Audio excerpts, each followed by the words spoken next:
আসসালামু আলাইকুম ভাই ভাই বাইক ওয়ার্কশপের নতুন আরেকটি ভিডিও আপনাদের জানাচ্ছি শুভেচ্ছা অভিনন্দন। তো ভিউয়ার্স, এটা হচ্ছে hero bike, hero Splendor plus bike. তো এই বাইকটির যে সমস্যা সেটা আমি বলতেছি। দেখুন, বাইকটা হচ্ছে ৭১,০০০ কিলোমিটার রান হয়েছে টোটাল। তো বাইকটিতে যে সমস্যা হচ্ছে সেটা হচ্ছে ইঞ্জিনের সাউন্ডটা খারাপ। ইঞ্জিনটা স্টার্ট করলে এখান থেকে থ্যার থ্যার করে একটা সাউন্ড করতেছে। দেখুন, আমি ইঞ্জিনটা স্টার্ট দিয়ে দেখাচ্ছি যে সাউন্ডটা কিরকম।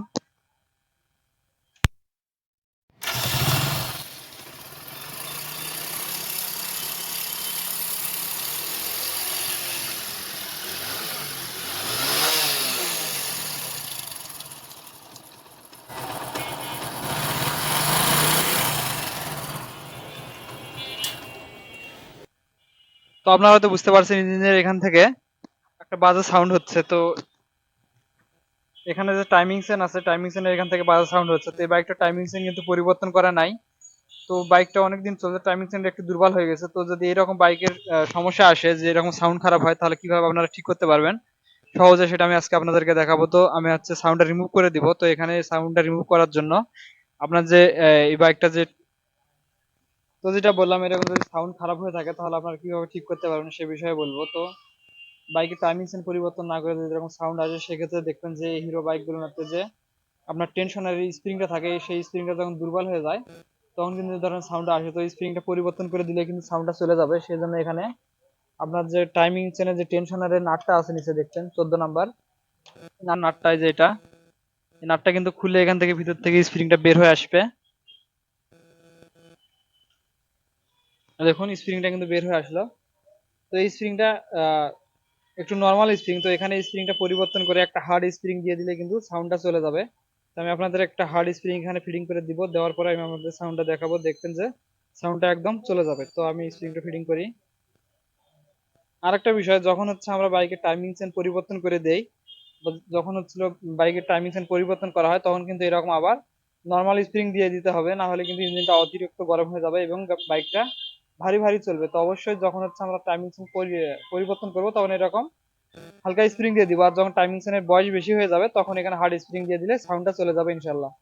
তো আমরা এখন হচ্ছে এখানে একটা স্প্রিং ফিটিং করি, করার পরে দেখা যাক সাউন্ডটা চলে যায় কিনা। তো আপনারা দেখতে থাকুন।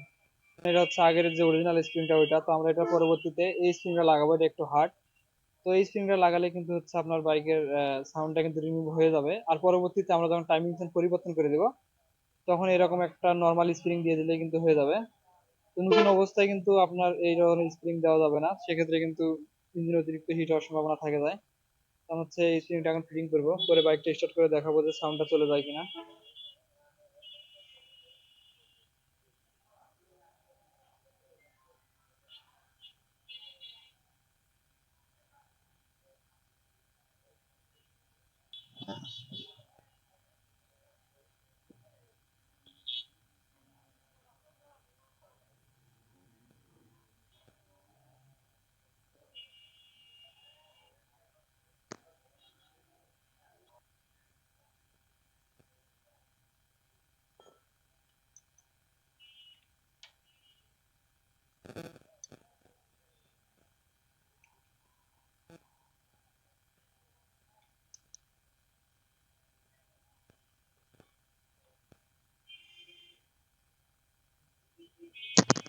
তো আমাদের কিন্তু স্প্রিংটা লাগানো হলো। এখন হচ্ছে আমরা বাইকটা স্টার্ট করে দেখবো যে সাউন্ডটা চলে যায় কিনা। তো আমি বাইকটা স্টার্ট দিই।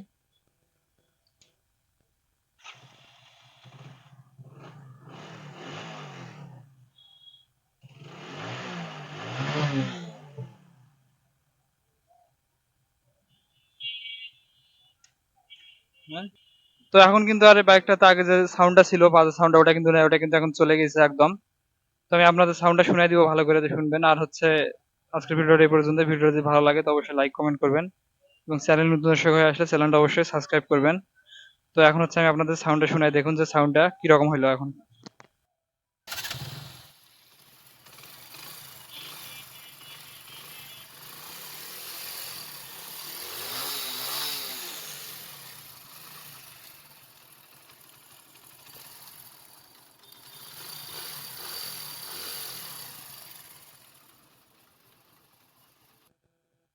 তো আজকের ভিডিওটা এই পর্যন্তই। ভালো থাকবেন সবাই। আল্লাহ হাফেজ।